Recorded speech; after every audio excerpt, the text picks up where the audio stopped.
How's the Detroit Sports Podcast going?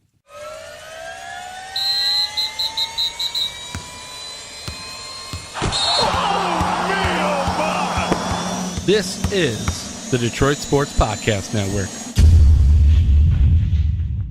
Hey everybody, this is Freddie Cohen of ESPN Radio. When I'm not talking about breaking news or breaking news on ESPN Radio, I'm always a fan and listen to the Detroit Sports Podcast, and so should you. You guys keep up the good work, man. Podcasts are the way of the future.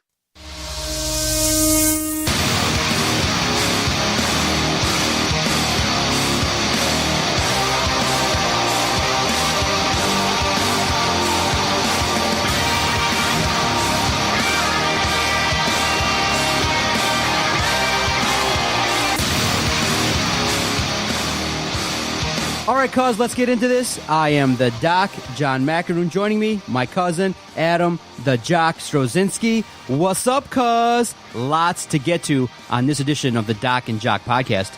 Yeah, tons of news out there. When we're doing our show prep, you're like, oh my God, there's so much to talk about. I was like, I know. How do you want to tackle this? There's a ton going on right now.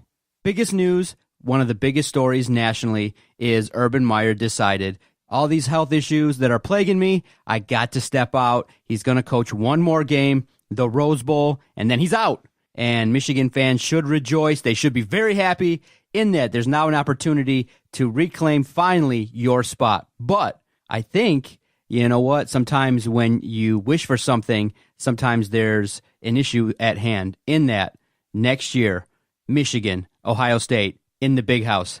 Just imagine the biggest game of them all. Big rivalry game, Ohio State. Just look, you can even look to the presser. New coach Ryan Day said, our goal is to beat our rival and win all the other games that we play. Imagine 100,000 people watching Michigan versus Ohio State, just dying, waiting for the Wolverines to go out there and earn that victory. And then Ryan Day, first-year head coach, takes it down. What insanity would happen? I don't think they can handle it. If Ryan Day was to beat Jim Harbaugh. How crazy would it be? Well, technically, he's already got a one-up on Don Brown. I mean, that offense obviously was predicated on the scheme that Ryan Day put together. Some of the things that you can hang your hat on is maybe hoping and praying that Dwayne Haskins decides to forego some seasons and go to the NFL. But how sad is that, though? As a Michigan fan, doesn't that piss you off? Doesn't that make you a little bit sad? Because it upsets me. I was really annoyed that Urban Meyer retired. Like, I'm happy on one hand because I'm like, okay, cool, this is great. We can now go in and possibly get a win against Ohio State, possibly win the Big Ten, possibly go to Indiana and play at what is it, the Lucas Oil Field, and win a Big Ten championship to possibly get into the college football playoff. But Urban Meyer had to step down. Jim Harbaugh was brought here for one reason and one reason alone. It was to restore the glory of Michigan, right? Whatever that glory was. Hey, look, guys, I'm a realist. I understand what the deal is with Michigan. Everybody wants to talk about how Michigan is this great college football program. Yeah, it's pretty good. Cool, you taught Notre Dame how to play football. It's cool. You won a couple national championships back when black people couldn't play in college. Cool. It's cool. You really haven't done anything since 1997, and even that, you kind of got screwed on because it's a half a championship. So what are we talking about here? What's the glory? What is the glory? What is it? I'm not sure. But Jim Harbaugh was brought in to restore whatever that was. He was brought in to win Big Ten championships. He was brought in to get this team to the college football playoff and to win a national championship. Now, Urban Meyer has to step down for you to not only beat your rival, but have a chance. Not saying it's a for sure thing. You have a chance to head to Indianapolis and play at Lucas Oil Field for a Big Ten championship. How sad is that? If you're a Michigan fan, you should be pissed off. What is this guy making $9 million for? What's he doing? What is he doing?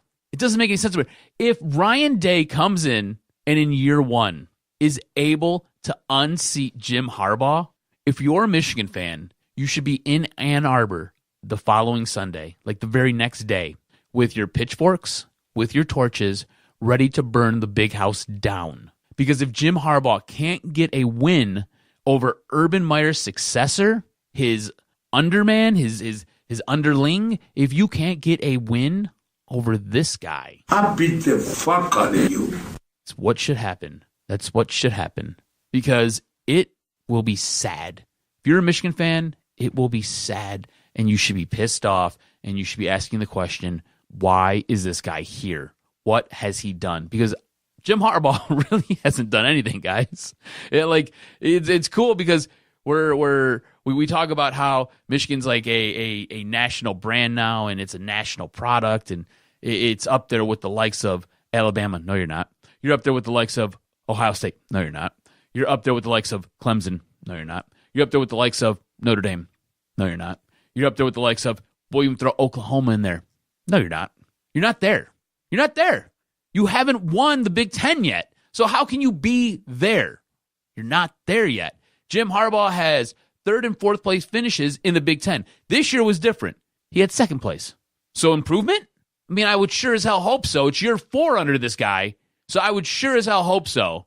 But Jesus, what are we talking about here? Urban Meyer has to step down, and that's the only way. It's the only way Michigan fans get a boner with the vein that wraps around the top because they're rock hard. And see, here's the thing, too, that you got to keep in mind is that Michigan State should improve. Penn State should improve. The competition within the East should improve. So it's not just a cakewalk that, okay, now Michigan is going to be the leaders of the East. And you still got Ohio State. Maryland just brought in a new coach. I'm expecting them to improve. Come on. What are we talking about? This is sad. If you're a Michigan fan, you should be sad. Like, cool, be happy because the guy who is blocking your way has decided to step down. But really take a hard look at your program. Okay, I want to take a step back because some people who message us on our Twitter page at Detroit Podcast, they say, look, there was a coach in a different sport at Michigan that was also facing some similar challenges in that some early parts of his tenure were not the best, but then with some adjustments, adding some defensive prowess to his scheme. Now look at John Beilein, who was given time, instilled a program, now sitting in the rankings in the top 5 in college basketball. They look like the best college basketball team on the planet right now. Okay, now, with expectations, obviously, I do think you do have to scale them back in that Jim Harbaugh's not going to be like Dabo Swinney. He's not going to be like Nick Saban, where each and every single year you can almost count them in the playoff. It's just going to be rough. Wasn't that what he was brought here for? I don't think you'd expect that. The question has to be asked, but why not? That's why he was brought here. That's what he was supposed to bring. This is a guy from the NFL. This is a guy who played in a Super Bowl. He lost to his brother, but he played in a Super Bowl. This is a guy who took a Stanford program that was on the brinks of utter embarrassment and destruction and made them relevant. But to the point where you say right now there's currently only 4 teams that are allowed. And you look at it and you go, you got to first win the Big Ten, then you got to also compete nationally and try and get there with only 1 loss in a schedule where some years you got to go on the road and play a lot of tough opponents in the Big Ten. And I think early on, he thought that the scheme that he brought to the table was good enough to compete nationally. Look at Mark D'Antonio. He did it in the same way. Build a defense and pound the rock. That's plan A. Obviously didn't work. And now you're going to see Jim Harbaugh adjust in some way in terms of offensive schemes, trying to put up more points. You're going to see that adjustment. But I don't think that at this point in time that any Michigan supporter can expect year in, year out to be in the playoff like Alabama. You don't have that. You don't have the level of recruiting. You don't have the cachet at this point in time. And you still got to compete with the likes of Ohio State. I know many fans will say, okay, now that era is over, but you still got to remember Ohio State's going to bring in some great talent, especially if they continue to commit to going back and recruiting in Ohio, which they have had gone away from in previous years under Urban Meyer. Dude, I just want it like Ohio State. It's not easy. It's just going to be too. It's not going to be easy. I want to compete every year for a Big Ten championship. That's what I want to do. That's step one. I want to compete for that because if you can handle your business there, guess what? You have more of a chance. There's at least an 85% chance that you're going to get into the college football playoff. And we will talk about later in this podcast what you think overall collectively of the system. Should they expand? Should more teams be allotted? Which would make it a little bit easier for teams that have never made it there, like Michigan. And we'll talk all about that. But you know what? What's your sense of the Michigan fan? Are you guys kind of like relieved? Or are you saying, you know what, it's not cool because we never really got to beat the best. We never got to experience that satisfaction of, struggling, and then finally toppling them. Because next year, had you done it, I think it would have been a great feeling. Michigan State done it twice. Sweet. It's a good feeling because when you defeat what quote unquote is the man, you do feel good. Michigan State had the opportunity to have big seasons after defeating Ohio State, and everyone remembers that solid picture after a loss. Urban Meyer sitting there eating pizza, looking all dejected. Maybe then popped his first cyst. You never know. That might have been it. Eating a Little Caesar, bam, popped a cyst. It was a Papa John's. Oh, there you go. So it was absolutely horrible. So where are Michigan fans at? How are you feeling? I think it's twofold. I think on one hand, much to what I said earlier, you're relieved. You're happy. You're like, okay, cool. This guy's not done. Because what Urban Meyer did, not just at Ohio State, but at Florida, at Bowling Green, wherever he went, he was the man. He was a great football coach. And I believe he will probably coach again. We'll talk about that in a few minutes. All right.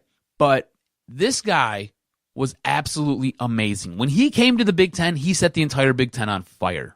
Set it all on fire. I think the only program that had a monicum of success was Michigan State. Mark D'Antonio was the only program that got to him. And it was either because of the defense or it was because they forced Urban Meyer to coach differently in big games, similar to the way Jim Harbaugh coaches differently in big games, which if you're a Michigan fan, if you haven't figured that out, it should frustrate the hell out of you because it does me. But he was amazing.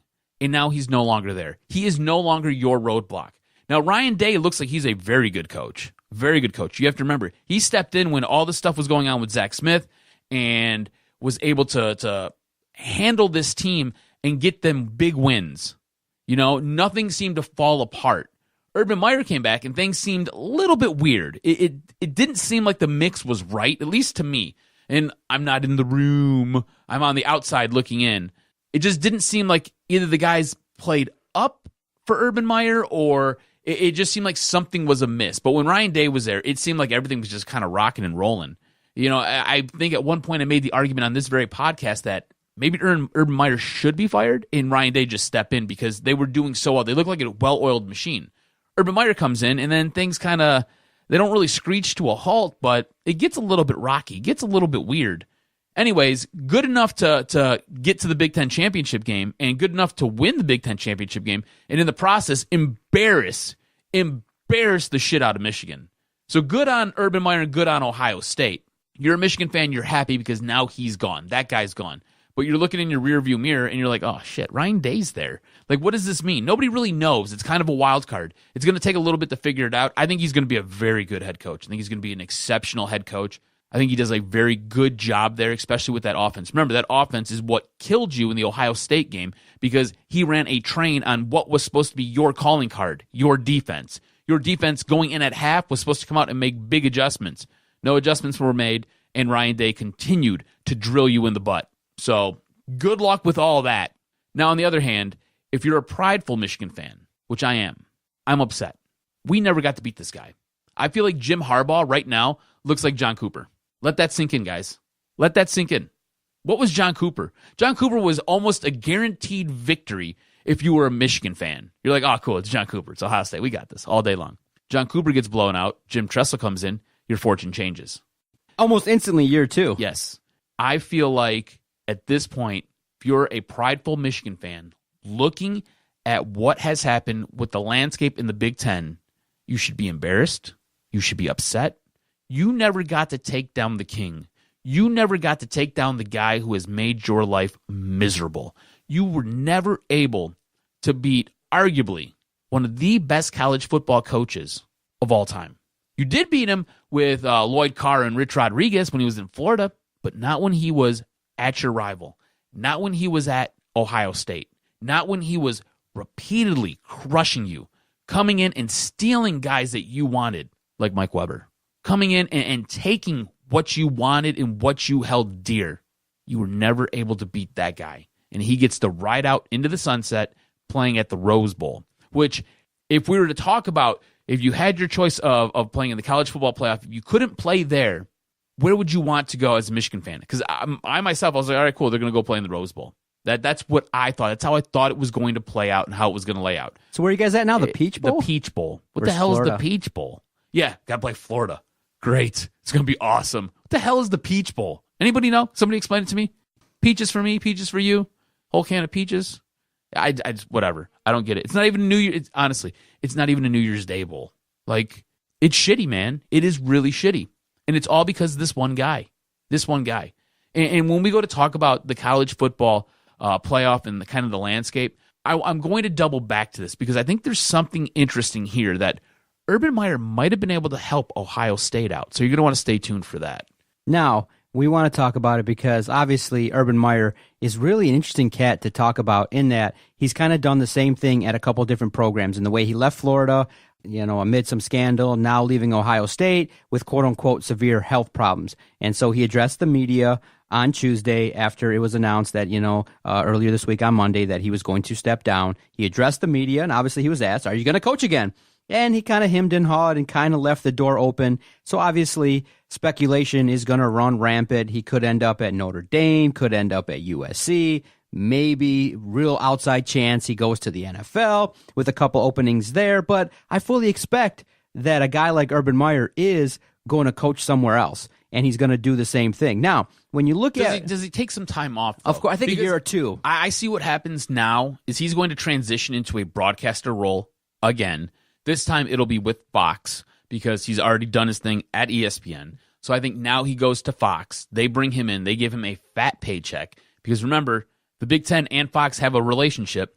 All those big games that we all love and that are so near and dear to us, we've got the crappy Fox broadcast going on with them. So he will work at Fox, add some validity to Fox and what they're doing, and then continue. And so you look at it and you say, okay, the way in which he left Ohio State, obviously, this is a guy that's given a lot of control.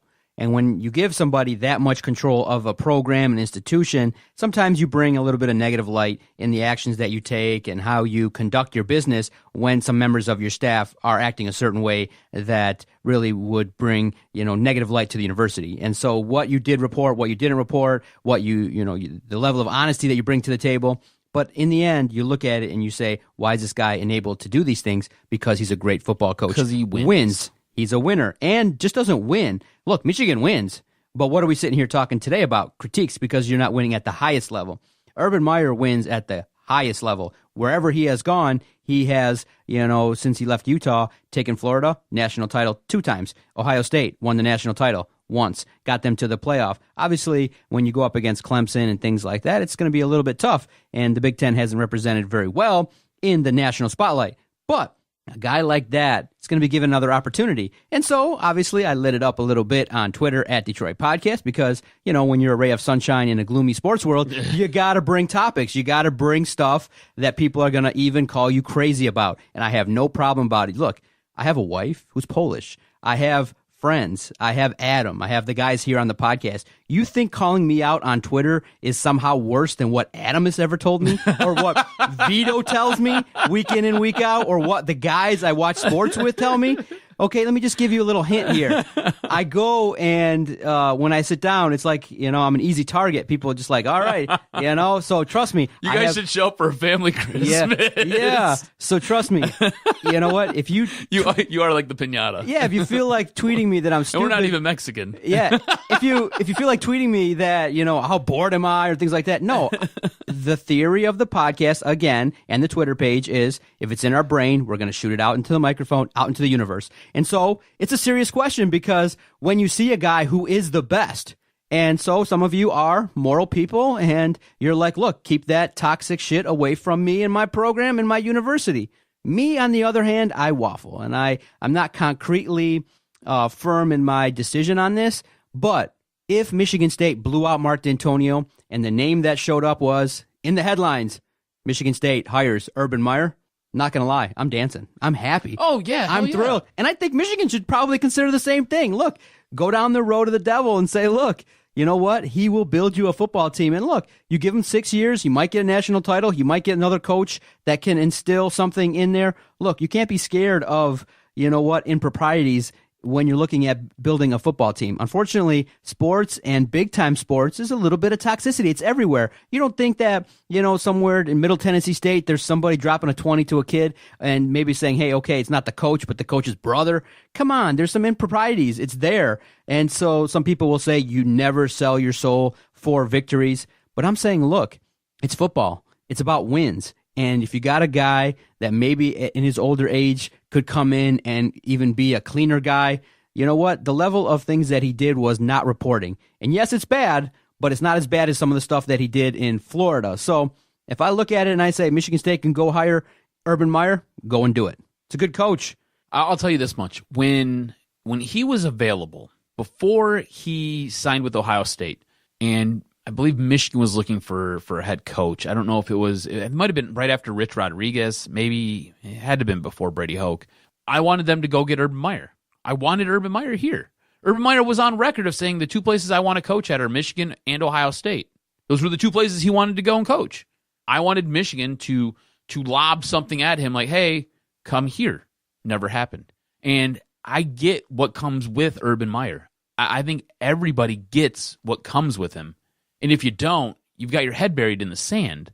There's a reason why he's not at Ohio State right now. And I don't think it's this cyst that's in his head. I don't think it's the issue with his brain. I don't think any of it has anything to do with any of that. It's because he goes into a program, does what he does, and when the things start to unravel, they unravel very, very quickly. And this was a strange, strange season because things started to come out and things started to percolate in the preseason. And somehow he was able to hold it all together to get his team to a Rose Bowl, which is weird. So imagine the stress that caused because he knows what's coming. He's already lived it. He lived it in Florida. He's lived it everywhere he's coached because of what he does. So he understands what's coming down the line here. So if Michigan makes a call, are you mad or any intrigue if they start saying maybe rumors starting to swirl? Michigan's not moving away from Harbaugh. Never. Jim Harbaugh will be at Michigan until the day he doesn't want to be at Michigan anymore. The day he decides that he no longer wants to coach at Michigan, that will be his final day coaching at Michigan. No athletic director is going to tell him otherwise. Nobody else is going to tell him what to do. He will make his own decision when he wants to go. Nobody's moving that guy. It's just the way it is. Michigan fans love it or leave it. It's the way it is. But with Urban Meyer, what's going to be fun to see, because if you don't follow Zach Smith on Twitter, you really should. I stayed up till 11:30 at night one night. Mind you guys, you don't understand. I generally run on 5, maybe 6 hours of sleep every single day, 7 days a week. I want to die right now. I'm so fucking tired. You don't even understand. I went to the doctor the other day, and my doctor looked at me. She's like, are you getting enough sleep? I was like, I get like 5 hours. She's like, you look like shit.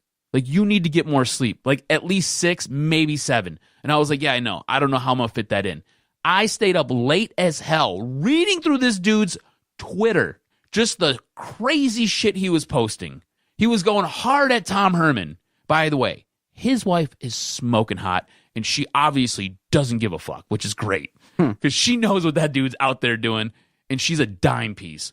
Anyways, this guy, what I think might happen, because the real story with why Urban Meyer stepped down, it's not the thing in his head. It's the fact that the program at Ohio State, the school, started to grow weary and leery of what he was doing and how he was operating the football program. The school started to say, hey, there's too much going on here. There's too much smoke. It's cool that you're doing what you're doing and you're breaking all these rules and you're doing violations left and right, but now it's starting to come out. It's cool if you do it and it stays buried. But what happened this preseason with Zach Smith? And now you've got a loose cannon like Zach Smith out there running his mouth? And the AD is sitting there because, let's be honest, all right? Gene Smith is no saint. That guy is the devil in Mary's wardrobe. Do you know what I'm saying? He is a horrible, horrible person. Don't be surprised if Urban makes a call to Zach Smith, because him and Zach Smith are still boys. He did everything in his power to protect Zach Smith. Whatever he could do right up until he couldn't protect him anymore, and even then he still didn't roll over on him. He still didn't dump a shovel of dirt on his grave. He still tried to protect him to the very last moment. Don't be surprised if Urban Meyer makes a phone call and say, hey, go ahead, tweet all this stuff out about Gene Smith, tweet all this stuff out about the Ohio State program. Watch that bitch burn to the ground. Watch. Because why Urban Meyer left was because the school, the university, a lot of the members and the trustees couldn't handle what was starting to bubble up to the surface. So don't be surprised if you're scrolling through your Twitter because you started following Zach Smith one night and you're stuck reading his tweets until 1:30 in the morning about how awful Ohio State is. Don't be surprised. And I'm just putting this out there. All right, I don't have a whole ton of proof to back me up right here, okay? I'm just talking. What I'm doing is I pick stuff up here, I pick stuff up there, I put the tea leaves on the table, and I start to read them. And this is what I come to, and this is what I think will happen. Okay, real quickly, because I know we'll talk about a little bit about some bowl games and what we think about college football, but friend of the podcast, Justin Rose, made some noise on the latest edition of the Channel 7 Sports Cave, which airs... the gifts were great. Oh, man. So what he said was... Gator Nation, not happy. Exactly. So what happened was he was breaking down with the crew, the panel, about Michigan playing Florida and the fact that, again, basically Michigan plays Florida more than they play Ohio State, it seems like, in the last few years. Dude, it's a lot of times playing Florida. Well, look, Jim Harbaugh has been here 4 years. They've played 3. Exactly. What the fuck? But remember now, when you look at the rankings, the way it shook out, Florida's ranked number 10. I know it's not a situation in which it's an appealing matchup because you've seen it before. It could be a good game, but here's what he said that kind of upset Gator Nation. I'll get your sense of it. It was really funny in that he was kind of disrespectful, basically talking about the state of the Florida program, and once Gator Nation picked up on it, they just went off. They weren't happy. Certainly struggled against Ohio State, so just see what's out there.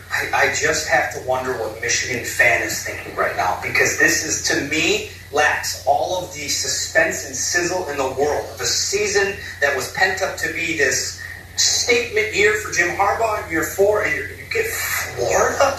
You don't even get to be a name brand. I mean, I'm sorry, Florida is not as a shell of who it used to be in the SEC. I mean, give me LSU. Yeah, it's like even UCF would have been a little bit interesting just to see what they looked like, against a Power 5, And so why a lot of Gator Nation was pissed at the comment regarding LSU, Florida beat LSU. Mm-hmm. So they looked at it and they felt like it was totally disrespectful. And so I'll ask you, are you into the matchup? Do you think that Michigan could walk away with the W? You don't care at all? I don't care at all. It's the Peach Bowl. I don't care about the Peach Bowl. I don't care what the Peach Bowl is. I don't give a shit about the Peach Bowl. As a child growing up, you know what bowl games I cared about? I cared about the Rose Bowl, number 1. I cared about the Outback Bowl just because Michigan was always in it. That was the only reason I cared about it. And that was pretty much it. Because if Michigan wasn't playing in a Rose Bowl, they're playing in an Outback Bowl. That's how it worked, okay? I don't care about this matchup. When this was announced, I was at the Lions game, and I looked down, I read, and I gave an audible, oh, shit, are you for real? That's what I said. I was like, damn it, we got to play Florida again? Haven't we seen this enough? Haven't we? Because I'm tired of it. I just told you, Jim Harbaugh's been here 4 years. This will be the 3rd time he matches up against Florida. The hell are we talking about? Like, I don't care that it's necessarily an SEC opponent. I don't care that it's necessarily Florida. I just don't want to see them again. I don't. And I don't care about the bowl game. No. Just no. All of it is no. I don't care. Give me somebody else. You know what? You know what would have been cool to see? And I'd have loved this. And I don't know how this would have worked out. I don't know. There's no chance in hell it could have worked out. I'd have loved to see Michigan play Georgia. I'd have loved to see Michigan play LSU. I think that would have been great. I'd have loved to see Michigan play anybody else. Give me anybody else. Kentucky. Let them play Kentucky. South Carolina. We've had that before. I really don't want to see that again. But give me somebody else. I would love to have seen Michigan take on Georgia. Even if Georgia pounded Michigan, pounded them into the earth, I'd have loved to see that matchup. You know what I'm saying? I don't care about what bowl game they're in. I don't care about this matchup. I don't want to see Florida. I don't care about Florida. Justin's right. Florida is, I think it was Justin who said this. It could have been Chris Burke. I'm not sure. Florida is a shell of what Florida used to be. And what Florida used to be was under Urban Meyer. So let that sink in, okay? That's how good of a coach this guy was. We're talking about Florida years later being a shell, 8 years later, I think, maybe 9, of what it used to be, because that program used to dominate. The moment Urban Meyer left, guess who picked up? Nick Saban. Nick Saban's been rocking and rolling ever since. So let all that just kind of sit in your brain, all right? I don't care to see Florida. I don't want to see Florida. I've seen Florida way too much. Way too much. Give me LSU. LSU would have been cool. Give me Texas A&M. That's a program I haven't seen. Let me see Texas A&M. I want to see their high-powered offense. I want to see them running up and down the field. I want to see them lighting it up. Let me see that.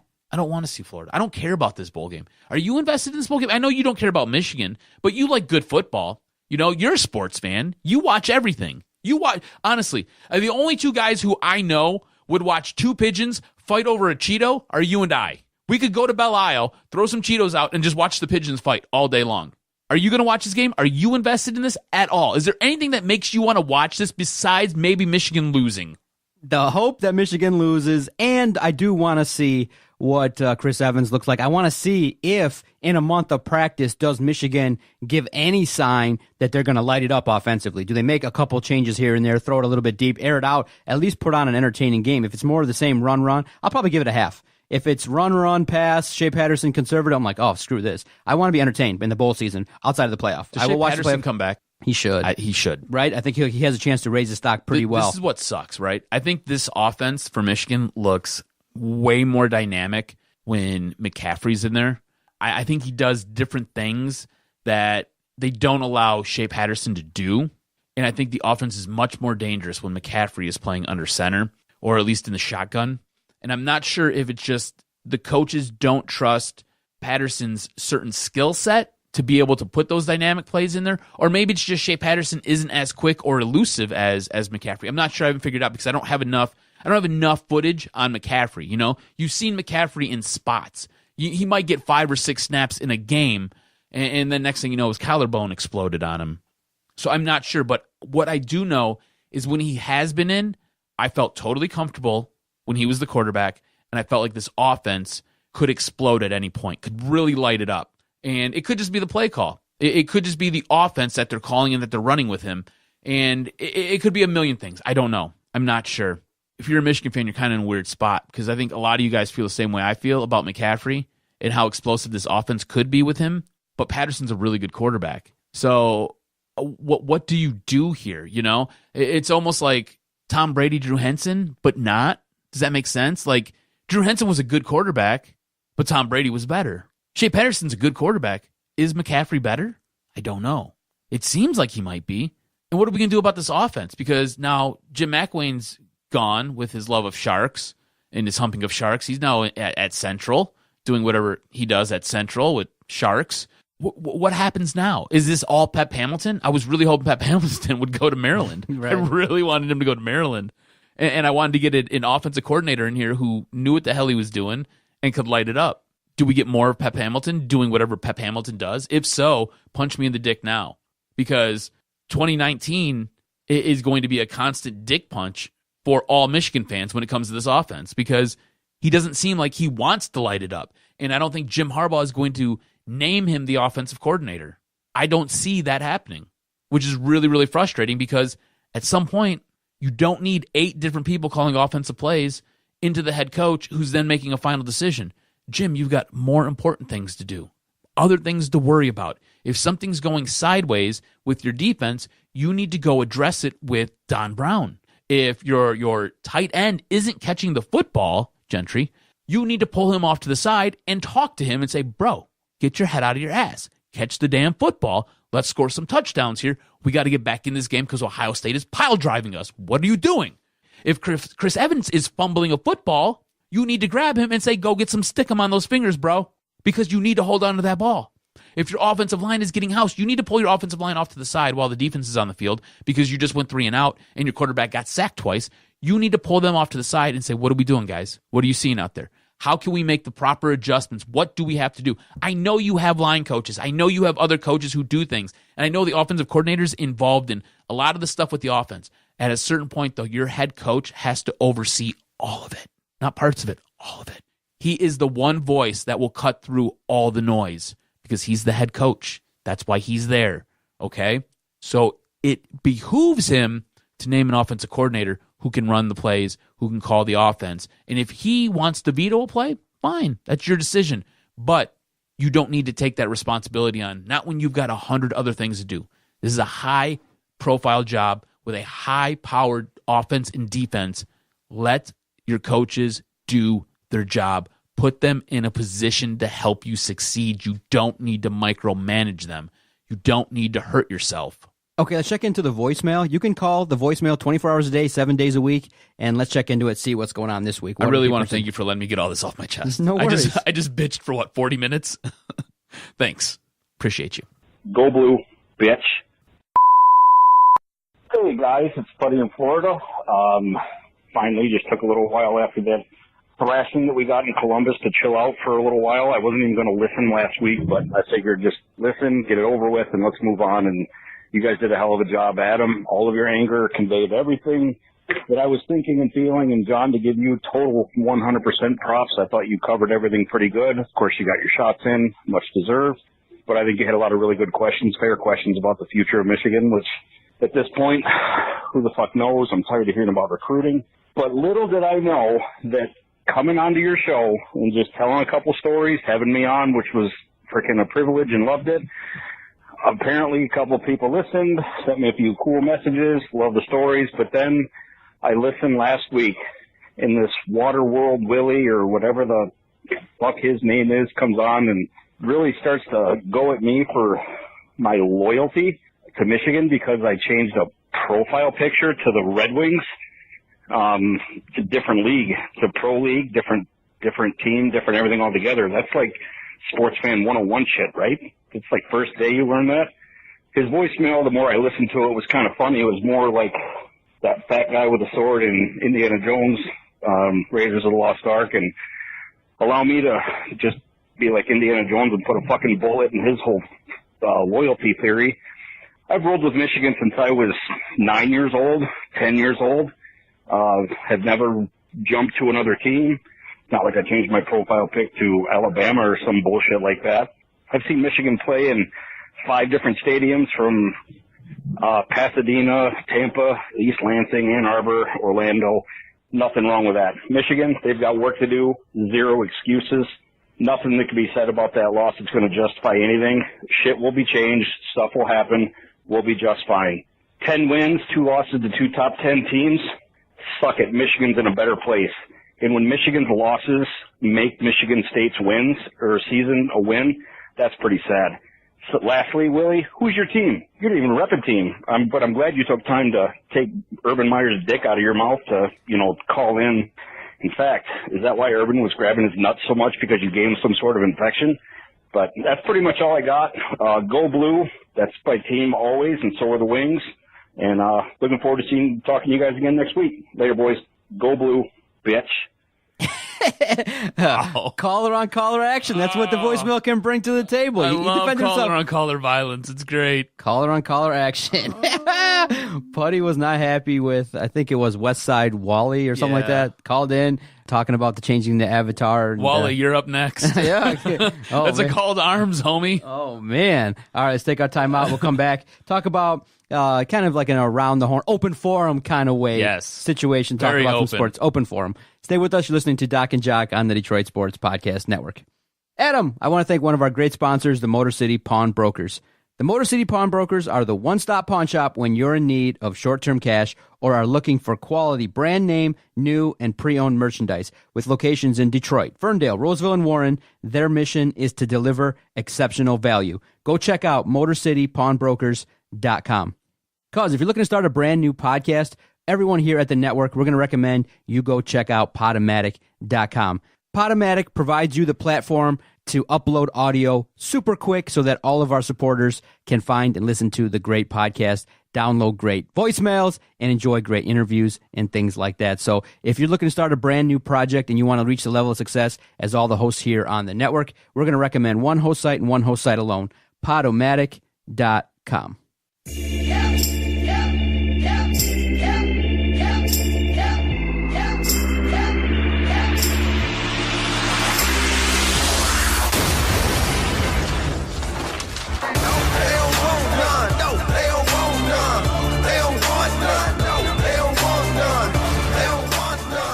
They don't want none. Did we talk about Urban Meyer coaching again? You brought that up. We did? Okay, cool. Yeah, we did. My mind was just like I was in the zone. I think he'll be there. He has to. He's going to come back. Someone's going to offer him a boatload of money. Okay, so Putty, pay attention. You asked, so we're going to talk about the Red Wings, but just behind the Detroit Pistons because we haven't given the Pistons a whole heck of a lot of love. They've been killing it. But remember, they also killed it early last year before they tailed off. And then obviously what happens is they go out and they play at home versus Oklahoma City and they get destroyed. The offense looks terrible. A lot of fans were like, whoa, again. And people are recognizing, okay, this is a team that you should maybe pay attention to a little bit after defeating the Bulls and then the Warriors at home back-to-back. The Pistons are playing a good brand of basketball. Blake Griffin is making shots. Andre Drummond is averaging a double-double. You see Reggie Jackson, he's kind of, he's adjusting to the new role that Dwayne Casey wants for him. So obviously, a lot of people are also paying attention to what Dwayne Casey has been saying. And obviously, when people look at attendance, there was a game, I believe, on a Tuesday or Wednesday evening versus the Knicks. And it was like an empty house. Nobody showed up. It was dead, and people kind of noticed the lack of vibe and atmosphere. And so they asked Dwayne Casey. They said to him, Dwayne, you guys are playing well. It's a little bit more exciting. You're getting some victories. Yet it doesn't seem like a lot of the fans of Detroit for the better part of a couple of seasons have come out to support you guys. And he's like, look, it's our job to go out and prove night in, night out that we're a team worthy of the dollars that people want to spend, and it's our job to continue to work on that, and we're going to do that. So they win versus the Bulls, they win at home versus Golden State, and then they play a dud versus Oklahoma City, and then a couple things come out where Blake Griffin turns to his teammates and goes, well, we just lost all our fans that we gained up, and Dwayne Casey said the same kind of thing, like, look, this is why the fans don't come out is because we lay turds. And I tell myself, look, it's not that difficult to understand why the fans don't believe, because we're asking one question: what is the direction of your organization? There's no real answer, because it does, based on logic, indicate that you're a team that anywhere from a 4 to 8 seed is likely fodder for a first or second round exit perennially for the next 1 or 2 or 3 years, because you built a team that doesn't mirror any of the teams that are successful in the top 5, 6 of the power rankings. Great. You got Blake Griffin. He's averaging 25 or more points a game. He's playing well. But again, we're all worried about the fact that he hasn't played 70 games in well over 5 years in a season. And you look at it and you go, okay, great. They're playing well. They may get into the postseason. They may even win a game or two versus Boston or Toronto. But did you see the Pistons competing to win it all? No. Look at the 76ers making moves. Look at the Celtics. They're struggling, but they're going to be there. They're going to be atop of the division, and they're going to be atop of the NBA. They're going to be a team to be reckoned with. Are the Pistons? No. Nobody believes that. And so when you look at it in totality, with the experience of going to LCA with a high ticket price, watching a team jack up 35, 43s, some nights where you're not even going to make 15 of them, it's not a product that I think right now is entertaining enough for me to spend dollars. I mean, I go for free. So you look at it and you go, look, one thing and one thing alone the Pistons got to do: win. Keep winning. Stop talking about the fans. And if you get into the playoffs, if you, maybe are 15, 20 games above 500 in the marquee matchups, the fans are going to support you.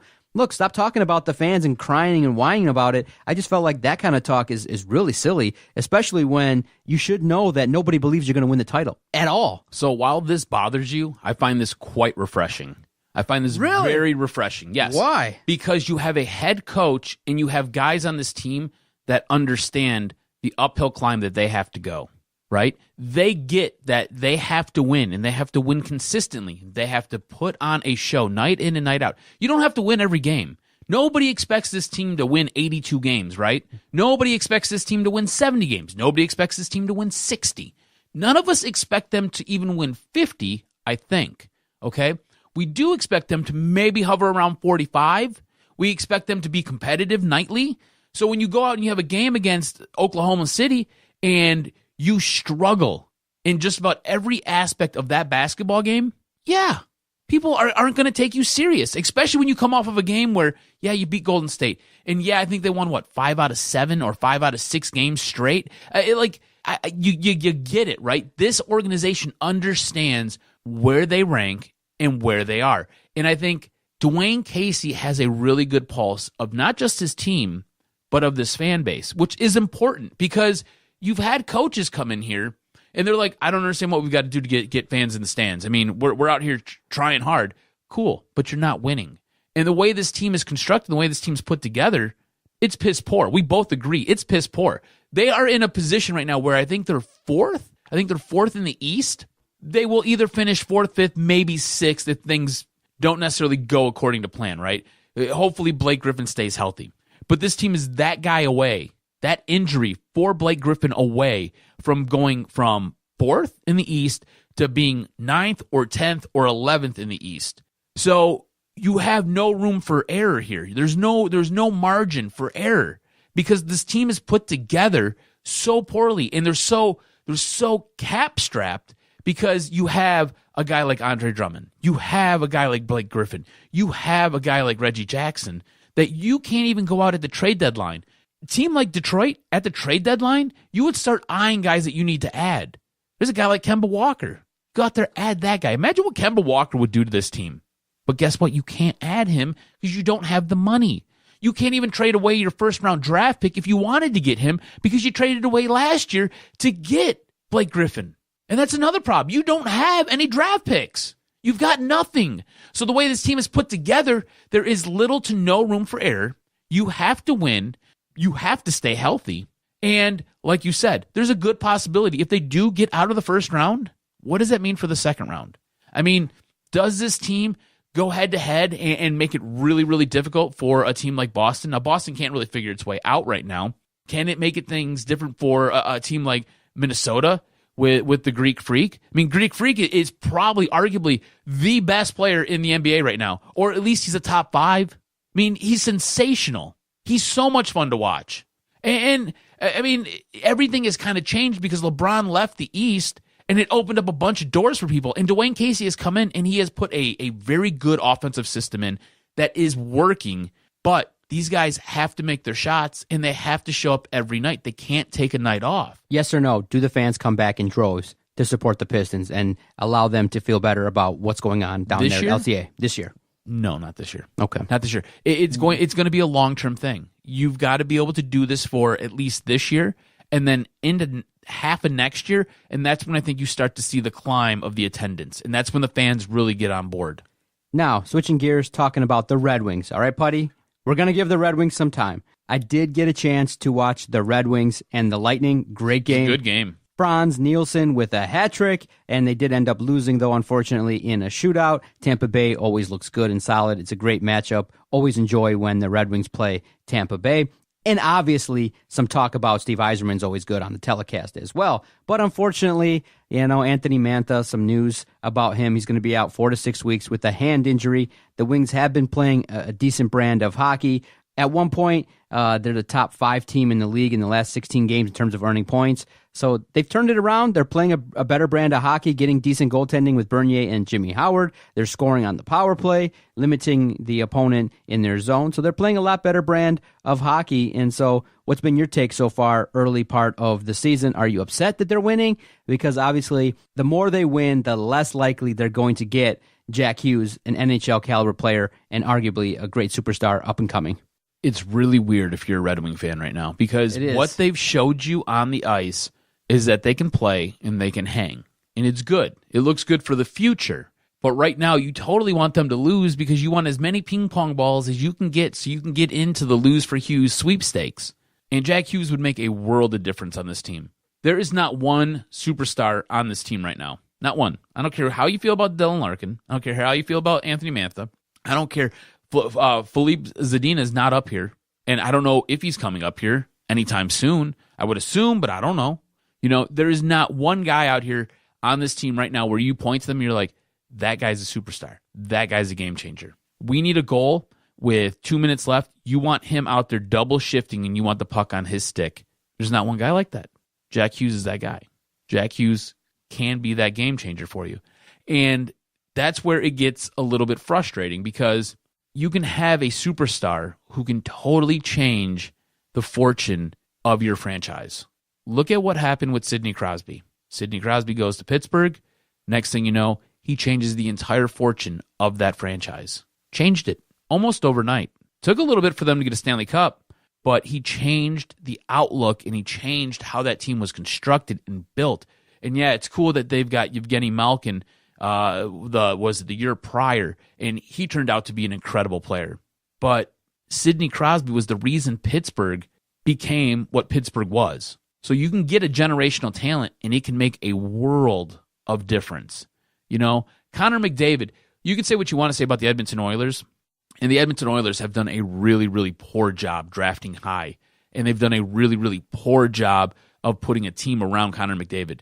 But you can turn on an Edmonton Oilers game any night of the week, and Connor McDavid will entertain the shit out of you. He is so much fun to watch. He does everything.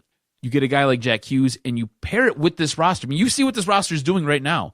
They're winning. They went head-to-head with Tampa Bay. Tampa Bay usually crushes Detroit. For some reason, Tampa Bay has the kryptonite that just kills the Detroit Red Wings. They went head-to-head last night with them, and they gave up a couple goals really late, and then they ended up losing in a shootout. But generally, the Wings aren't even in that game. Pair Jack Hughes with this team. Put him on this team. How much different does it look? It looks so much better. So close, right? But it's tough. Like everyone says, tanking is hard. How do you go out there and just... It's hard to tell your guys, go out there and lose. Exactly. As a competitor, you're not programmed that way. You try to win everything. I mean, honestly, I'm like a high school athlete. That's what I really am, okay? And I'm a rec league player. You were a high school athlete. High school legend. Right, legend. His own mind. And we compete against each other when we do this podcast. Like, we argue to win our points. Yeah. Do you know what I'm saying? It's how you're programmed. Now, imagine being a high caliber athlete where you get paid to win games. You're just not programmed that way. And everything is so filmed and so, like, basically they track basically at some point, I'm sure there's a metric, like a bit of energy that's output that you're out there on a shift. I mean, right now at this point in time, everything is so micromanaged. There's so much stats and details. I wouldn't be surprised if one day there's a metric for how much ice time you get versus how much energy you put out. And if it dips to what you're supposed to be dipped, and if it doesn't meet your standards, you don't get as much ice time. So it's possible. Look, some breaking news real quick. Anthony Manthan's not the only one sidelined with a hand injury. Uh-oh. Dan DeKeyser is going to miss 4 to 6 weeks with a hand injury as well. Oh. So your poor defense with a guy who is probably a fifth, maybe a sixth. Maybe it's not all that bad to get some injuries, back into the losing situation. Right. So I mean, stop piling up all those points. He's a guy who's tends to be in your top 3 here. He's now going to be missing at least 4 to 6 weeks. And we do have to give credit. Obviously, we do give a lot of critiques when players are not performing well. Got to give credit to Athanasiou, putting the puck in the net, flying all over the place, scoring key goals in key games and things like that. So it's fun to watch a guy that, kind of has battled his way onto the ice. And now when he's there, he's already got 11, 12 goals. He's a guy where I wasn't really sure what Ken Holland was trying to do when he was trying to re-sign him, because he's a really good player. He scores and he puts the puck in the net a lot for the amount of ice time he was getting before this season. It was like every time he touched the puck, he would only skate for 6, maybe 10, sometimes 12 minutes a game, but he was producing. He was putting points in on the board. I didn't understand why you wouldn't go sign a guy like that, or why there would be this contention with the contract to sign a guy like that. Like, he's fast. He doesn't have great hands, but he's got good enough hands. You got a guy like Darren Helm who's fast but has cinder blocks for hands. Like, what are we talking about here? And he doesn't score. This guy scores. He doesn't have exceptional hands, but he's quick. He brings something to the table that other guys on this team don't have, and that's that element of speed. He has a quick burst. I understand you want to play more defense. I get it, but sometimes you've got to trade a little bit of offense for defense. No team is ever constructed perfectly. So I didn't understand why Ken Holland was so adamant about and obstinate when it came to his contract signing. Not good. Final couple topics here before we get out of here on this edition of the Doc and Jock podcast. You had a seat in the press box. You saw the god-awful offensive performance of the Lions. A lot of people are... I seen a picture on the Free Press with a fan wearing a trade Stafford bag over his head.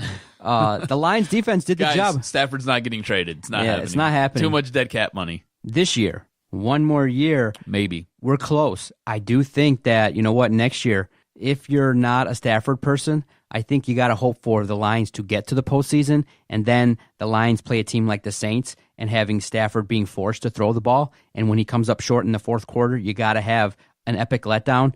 It'll be much easier to cut bait with Stafford after next year than it is this year. So what do you do? So real quick, before we go to the topic that we're going to talk about, what do you do this year? Do you go out and find your quarterback of the future? Let's say Dwayne Haskins or Kyler Murray are in the draft this year. Kyler Murray is supposed to be a first-round pick according to Todd McShay. All right, and I like Todd McShay a lot better than old greased back hair. Okay, no Kuiper if you don't know. But So Kyler Murray, right now you're drafting at 5. Let's say the Lions continue the tankathon and they end up... Good news on that front. Just keep losing. Keep losing. They end up losing to Buffalo. They lose to Arizona. Just win one of your last 4. Yeah. Just pick one. Arizona. Okay, cool. Just win against Arizona, lose the rest. All right, cool. So you end up going, what, 5? What are they? They'd be 5 and 11. 5 and 11 then? Okay. So you're 5 and 11. You're drafting in the top 3 with your first-round pick. Do you take Kyler Murray, or do you come back in the second round, and if Dwayne Haskins is there, value. do you take Haskins? I don't think you can do it this year. I think this would look at the talent. I mean, if you find somebody that you could develop, that you like, that's the maybe. problem then. That's the problem. That's where I have an issue. I don't have a problem with trading Stafford. I don't mind trading Stafford at all. If you could trade him now, I'm cool with it. But what do you do for a quarterback? Because good quarterbacks don't come on the market, ever, okay? You don't want to trade Matt Stafford and not have a plan A. And right now they don't have a plan A because Matt Castle is your backup. So if you were to trade, let's just say the Jacksonville Jaguars went batshit crazy, okay? Yeah. Shad Khan was like, you know what? I love Stafford. I do a lot of work in Detroit. I want to bring Stafford to Jacksonville. Okay, cool. So you're going to give up, we'll say whatever the offer is, a first and a third and I don't know, somebody else, okay? However you make it work, you make it work. Who's your quarterback next year? You're going to go into this draft being forced to draft a quarterback. That's why I don't like trading Stafford next year either, unless you go out and you find your guy this year. And I don't know who that guy is going to be because this is supposed to be a very weak quarterback class this year. Next year's supposed to be much better. Next year's supposed to be way better. There's a couple guys in this class, if they come out, that I think could help a franchise and could help a team. Kyler Murray, if you have a good offense, which we're going to talk about this shit offense here in a minute, and how it's a total disaster. A guy like Dwayne Haskins, who I feel is one of the best pocket passers in college football right now. Dwayne Haskins does an exceptional job. Dwayne Haskins would be great on this Michigan team. It'd be nuts because the Lions team. Dwayne Haskins would be great on the Lions. No. Oh, I mentioned. Yeah, Dwayne Haskins would be great on this Michigan team because he fits the offense that Jim Harbaugh wants to do. It'd be totally different if you've seen him in this offense. Now you move him to the NFL. I think he could be a very, very good player in the NFL. So what do you do?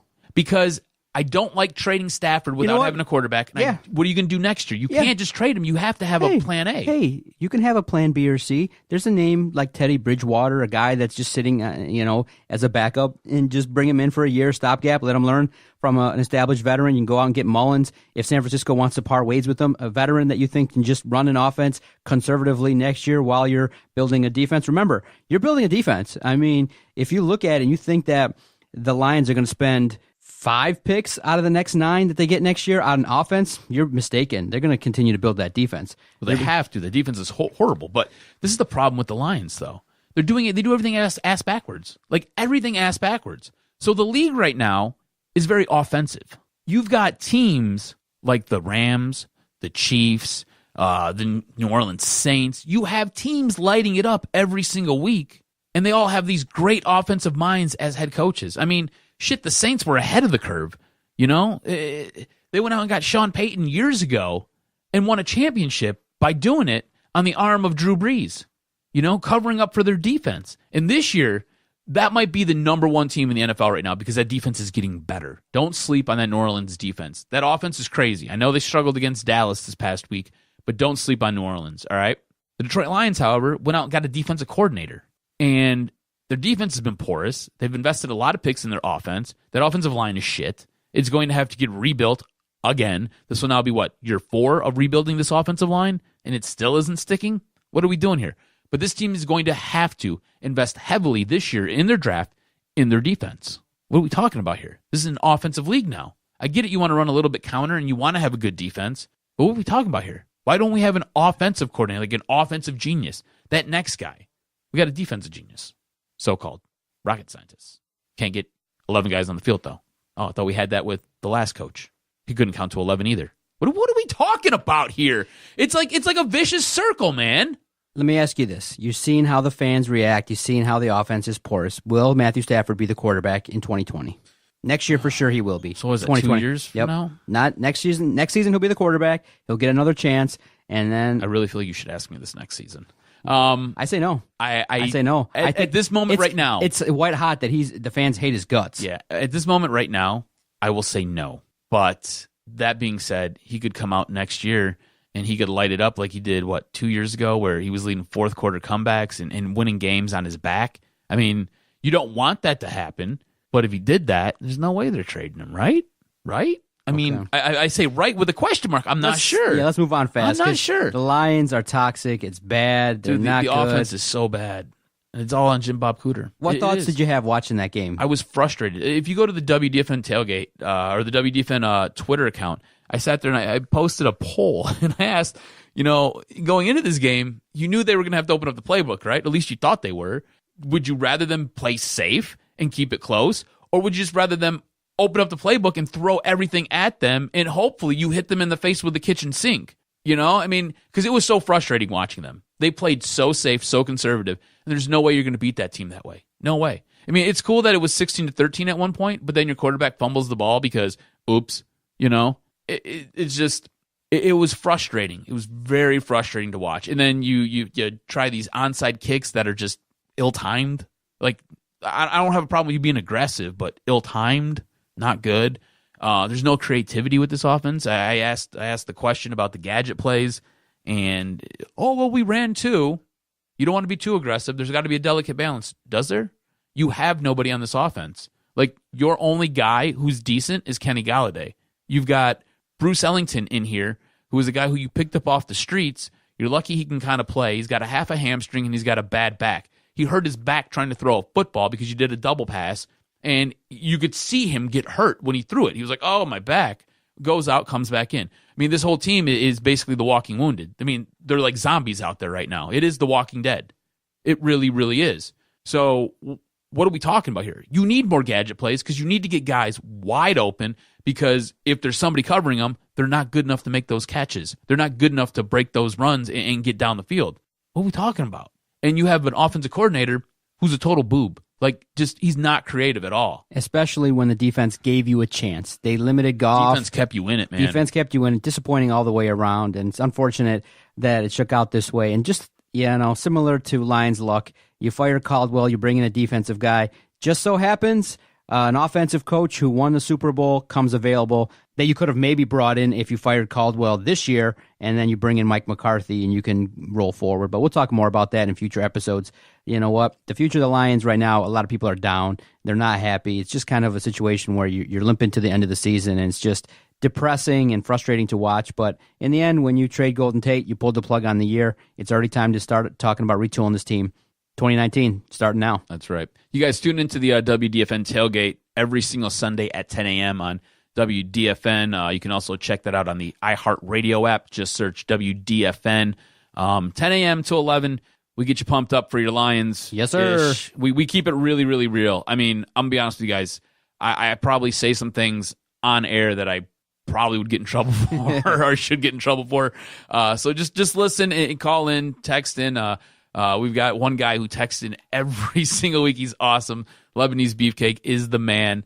Always sends great things in. So you guys can text us, tweet us. Just call in. It doesn't matter. Just listen and interact with us, because it's a pretty decent show. I think we do a good enough job on it for having zero support. One final note. Did the college football playoff, did they do the job correctly with the 4 teams that were selected? And if not, who else could have been included?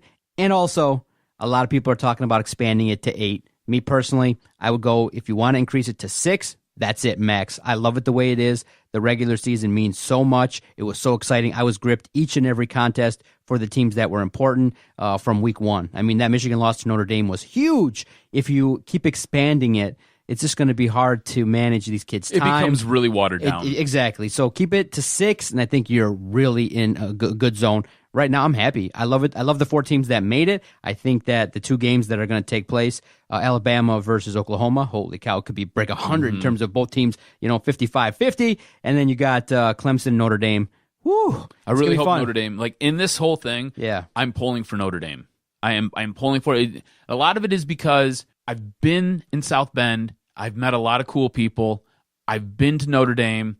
At this point, I'm really pulling for all those guys because that's their team. That's the only thing they have, guys. Like, it is so weird. Notre Dame, if you ever get a chance, go to South Bend. It's a cool city. I love it. I really do. I love it. I think it's awesome. It's amazing. And the people are amazing. They're so gracious, so nice. They deserve this win. I want Notre Dame to win the whole damn thing right now. I wanted Michigan to play them for the championship. I wanted Michigan to beat their brains in. It's not going to happen, so I want them to win the whole thing. I think the college football playoff got it right. I mean, how are you going to tell me that Ohio State deserves to be in there? How? Like, Ohio State looked like shit most of the year. They lost to Purdue. Because you decide to turn it on for your last 2 games, you deserve to get in? No, go kick rocks, bro. Go kick rocks. And this is where I think Urban Meyer could have helped his team and possibly got them in to the college football playoff. At the end of the Northwestern game for the Big Ten championship, he said, I'll be back next year. Or he alluded to that.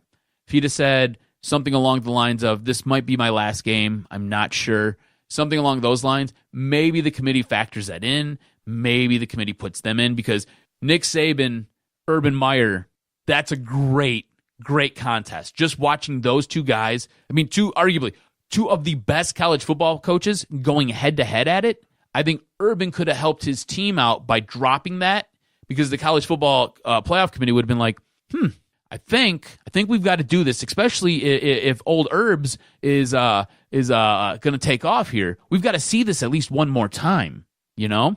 But Oklahoma's been a great team all year. They had a loss to Texas. They revenged that loss. High-powered offense. I think the committee got it right. What I would like to see happen, I'd like to see it expanded out to 8 teams, okay? And I'll tell you why. I think 8 teams, it makes it a little bit more interesting. And it's not because a team like Michigan's on the outside looking in, because I don't even know if Michigan would get in with the way I'd want this done. Because you would have to win your conference title. So it means the winner of the SEC is going in, the winner of the ACC, the winner of the Big Ten, winner of the Pac-12, winner of the Mountain West. So I mean, you start going through and you start naming all the major conferences. They all get in automatically. You might have one at-large team, and in this case, I don't think Michigan's the best at-large team. It's probably Georgia. I loved watching that Georgia-Alabama game. I thought it was great. Kirby Smart wasn't very smart, and he kind of shot his team in the foot by trying to run this insane fake punt from his side of the 50, and Alabama didn't buy it at all. And that really hurt his team. But they were in control of most of that game up until the end. So in my scenario with the 8 teams, Georgia would probably be your one at-large team. Think about how interesting that would be. You get to, especially if the at-large team would then have to go on to play the number 1 team. So you get Alabama, Georgia again. How awesome would that be? That'd be great. Love to see it. I like what they've got going on. I'm interested in these games. Unlike the Peach Bowl, unlike the Rose Bowl, unlike whatever else bowl, I'm interested in these 4 teams, and I'm interested in these 2 games that will then lead to the 3rd game. Yeah, I'm so excited. I can't wait for these 2 games to take place. I feel like this college football season was a success. I know that it's the same teams over and over, but that is what you should strive for. Recruit better, do a better job, hold yourself up against the best. I don't want Michigan State trying to compete with Rutgers. I want them to say, hey, how close are you to Clemson? Alabama, what are you doing? That's why we're so clamoring for offensive changes at this rate. So I love the way it's been. I think it's great to stay, but if you do want to increase it for those that want to add a couple more teams, 6 is the way to go. Oh, man, I can't wait for these college football games to take place. It's going to be fun around the time of December and early January. All right, cuz, great podcast recording. Another episode of the Doc and Jock podcast is coming to a close. You can follow Adam on Twitter at AdamRSTROZ. Follow the network. We're available all the time at Detroit Podcast. I think we are the most engaging Detroit sports social media account. We will answer your questions. We'll engage. We'll have fun. And we'll take criticism. No problem there. And if you want to leave a voicemail anytime, it's available 248-579-8686. Thanks, everybody. We'll see you next Thursday. You know this. Go Lions. Lose. Just lose. Go Blue, bitch. This was locker room talk. Second dick. Sorry, Detroit. Didn't quite work out. And all I can say is Detroit Sports Podcast scores. I hear voices in my head. They counsel me. They understand. They talk to me.